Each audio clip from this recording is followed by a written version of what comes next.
वहीं रायपुर से मिली जानकारी के अनुसार असम और पश्चिम बंगाल विधानसभा चुनाव के लिए भाजपा ने छत्तीसगढ़ के नेताओं को महत्वपूर्ण जिम्मेदारियां सौंपी है। उप मुख्यमंत्री अरुण साव को असम की 9 विधानसभा सीटों का प्रभारी बनाया गया है, जबकि वित्त मंत्री ओपी चौधरी को 10 सीटों की जिम्मेदारी सौंपी गई है।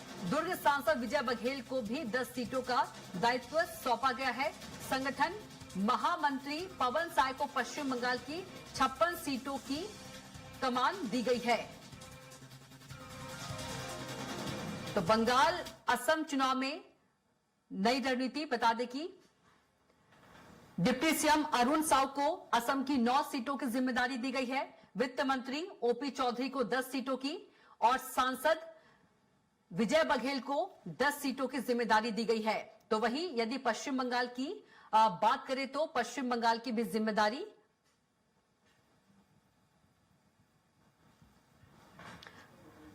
पश्चिम बंगाल की 56 सीटों की जिम्मेदारी संगठन महामंत्री पवन साय को दी गई है।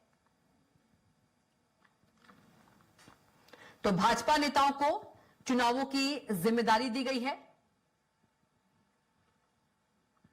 बता दें कि पार्टी की चुनावी रणनीति को मजबूत करने का दायित्व भाजपा नेताओं को दिया गया है। तो छत्तीसगढ़ के बीजेपी नेताओं को बड़ी जिम्मेदारी मिली है असम और पश्चिम बंगाल विधानसभा चुनाव की। तो पार्टी की चुनावी रणनीति को मजबूत करने के लिए छत्तीसगढ़ के नेताओं को महत्वपूर्ण जिम्मेदारी दी गई है।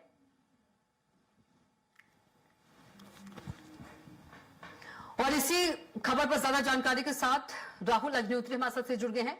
राहुल, यदि देखा जाए तो पार्टी की चुनावी रणनीति को मजबूत करने के लिए छत्तीसगढ़ के नेताओं को बड़ी जिम्मेदारी दी गई है। यदि हम असम की बात करें तो असम में 9 सीटों की जिम्मेदारी डिप्टी सीएम अरुण साव को दी गई है और 10 सीटों की बात करें तो वित्त मंत्री ओपी चौधरी और इसके अलावा दुर्ग सांसद विजय बघेल को भी दी गई है। जानकारी दीजिए। जी कविता, देखा जाए तो भारतीय जनता पार्टी में जिस तरीके से कवायद रही है कि हमेशा से जो भारतीय जनता पार्टी है वो अपने विभिन्न प्रदेशों के नेताओं को दूसरे राज्यों की जिम्मेदारी देते हुए नजर आई है।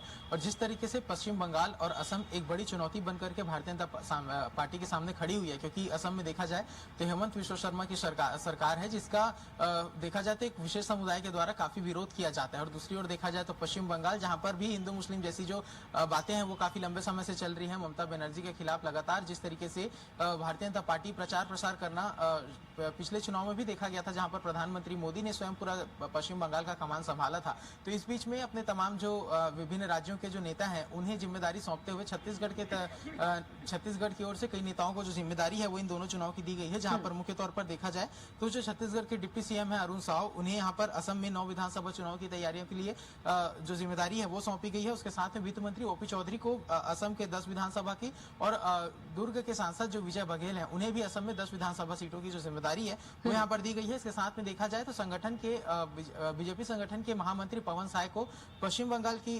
55 सीटों की जो जिम्मेदारी है वो यहाँ पर सौंपी गई है। उसके साथ में देखा जाए तो राजेश मुनत और वरिष्ठ विधायक शिवरतन शर्मा को भी जो बड़ी जिम्मेदारी है वो पश्चिम बंगाल के लिए दी गई है। तो दोनों ही जो राज्य है वो भारतीय जनता पार्टी के लिए एक बड़ी चुनौती बची हुई है, जहां पर एक जो असम है जहां पर अपनी सरकार बचाने के लिए जो भारतीय जनता पार्टी है वो प्रयास कर रही है, और दूसरी ओर पश्चिम बंगाल से देखा जाए तो जो ममता बनर्जी है उनकी सरकार को हटाकर अपनी सरकार को स्थापित करने का प्रयास यहाँ पर भारतीय जनता पार्टी के द्वारा किया जा रहा है। अब यदि छत्तीसगढ़ के जिन नेताओं को जिम्मेदारी दी गई है, यदि उनके अनुभवों की चर्चा करें तो जो छत्तीसगढ़ के उप मुख्यमंत्री अरुण साव हैं लंबे समय से प्रदेश अध्यक्ष का जिम्मेदारी संभाले हुए हैं और उसके बाद में जब उप मुख्यमंत्री के तौर पर सरकार में काबिज है तो यहाँ पर भी कई जिम्मेदारियों का निर्वहन कर रहे हैं। तो इस बीच में इनके अनुभवों का फायदा लेते हुए जो बीजेपी हाईकमान है उन्होंने इन्हें असम की जिम्मेदारी दी है। उसके साथ में वित्त मंत्री ओपी चौधरी को देखें तो प्रशासनिक बैकग्राउंड से आते हैं, कलेक्टर रहे हैं, और जिस तरीके से उनका अधिकारियों के बीच में जिस तरीके से व्यवहार है तो ये समझा जा सकता है कि वो